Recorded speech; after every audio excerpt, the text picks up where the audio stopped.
Marc Marquez has racked up his 6th pole position of the season with teammate, Dani Pedrosa, clinching 3rd. It was a good day for the Repsol Honda team at Silverstone today, with both riders qualifying in the top 3. Marc set the pace early in the qualifying session while Dani, who paced 2nd fastest for much of the session, finished with the 3rd fastest time. The reigning MotoGP World Champion made his intentions clear from his first exit, taking the lead with a time of 2:00.564.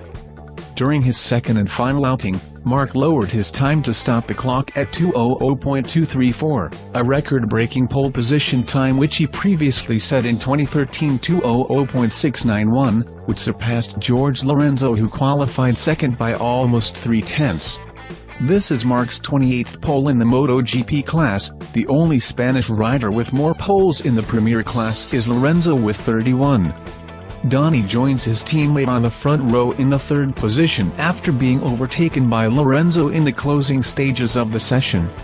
The Respol Honda rider was less than 2/10 off of the 2nd position and less than half of a second off pole with his time of 2:00.716. The British Grand Prix, round 12 of the season, will be held tomorrow at 13:00 local time. Marquez says, "It was a good qualifying session. When I did the first lap I noticed that if put together the perfect lap, maybe I could get very close to 1:59.00.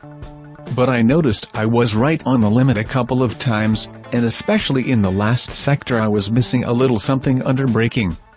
In the end what counts is that we took pole position.